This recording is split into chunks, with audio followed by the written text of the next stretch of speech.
ఓం నమః శివాయ శ్రీమాత్రే నమః. ఈ షార్ట్ వీడియోలో ఆషాఢ అమావాస్య నాడు ఎవరికైనా సరే సాధకులకి ప్రత్యేకించి వాక్శుద్ధి కావాలి, జ్ఞాన వృద్ధి కావాలి, కార్యసిద్ధి కావాలి, నేను చెప్పిన వాక్కు ఫలించాలి అనుకునేవారు శక్తి దేవతను ఆరాధించండి. ఈ అమావాస్య తిథిని మీరు శక్తి ఆరాధనకి అనుకూలమైన సమయం. దుర్గాదేవి, కాళికాదేవి, మాతాంగిదేవి అంటే తాంత్రిక సరస్వతి అంటారు. అలాగే భైరవి, బగలాముఖి, అలాగే చండి, దక్షిణకాళి, ఇలా గ్రామ దేవతనైనా పర్వాలేదు. మీకు ఈ దేవతల్ని ఎర్రటి పువ్వులు, ఎర్రటి కుంకుమ, నిమ్మకాయల్ని సమర్పించి ప్రత్యేకించి మాతాంగిని కనుక మీరు అమ్మవారిని అష్టోత్తరం శతనామావళి చేసిన ఓం మాతాంగి దేవియే నమః అనే నామాన్ని స్మరించిన మీకు వాక్శుద్ధి, జ్ఞానవృద్ధి అంటే జ్ఞానం పెరుగుతుంది, కార్యసిద్ధి కలుగుతుంది.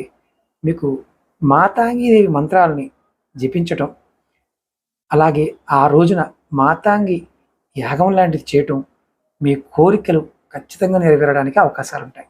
ఎందుకంటే ఈ సమయానికున్న శక్తి అలాంటిది. అలాగే మీరు రుద్ర పూజ, మృత్యుంజయ జపం ఇవి రెండు చేయటం వల్ల దుష్ట శక్తుల నుండి రక్షణ పొందటమే కాకుండా మీ ఆరోగ్యం కూడా మెరుగుపడుతుంది.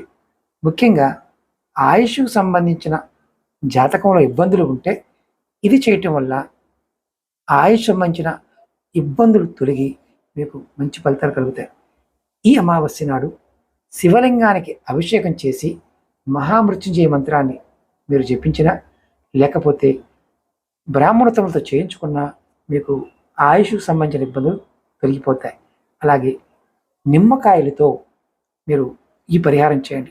నరదిష్టి ఉన్నవారు, తాంత్రిక శక్తులు మీ మీద పనిచేస్తున్న అనుమానం ఉన్నవారు 4 నిమ్మకాయలు తీసుకొని ఇంట్లో 4 మూలలు పెట్టి మరుసటి రోజున ఈ నిమ్మకాయలు తీసుకువెళ్ళి ఎక్కడైనా నీటిలో, పారే నీటిలో వదిలేయండి. కాలవ, నది ఇలాంటి దాంట్లో. దీనివల్ల మీకు నరదిష్టి, తాంత్రిక సంబంధితమైన ప్రతికూల శక్తులు, నెగిటివ్ శక్తులు, ఏదన్నా ఇబ్బందులు ఉన్నా తొలగుతాయి. అలాగే మీరు ఈ రోజున కాళ్ళకి నల్లదారాన్ని కట్టుకోండి. ఇది అమావాస్య రోజు చేయాల్సింది. ఆడవారు ఎడమకాలికి, మగవారు కుడికాలికి కట్టుకోవాలి. సింధూరాన్ని రాసి 11 ముడులు ఆ హనుమత్ నామాన్ని అనుకొని ముడి వేసుకొని కట్టుకోండి. అద్భుతమైన ఫలితాన్ని ఇస్తుంది. అలాగే మీకు ఈ వీడియో నచ్చినట్టు లైక్ చేయండి, ఛానల్ సబ్స్క్రైబ్ చేసుకోండి, పక్కనే ఉన్న గంట సింబల్ని యాక్టివేట్ చేసుకొని 10 మంది మిత్రులకి షేర్ చేయండి.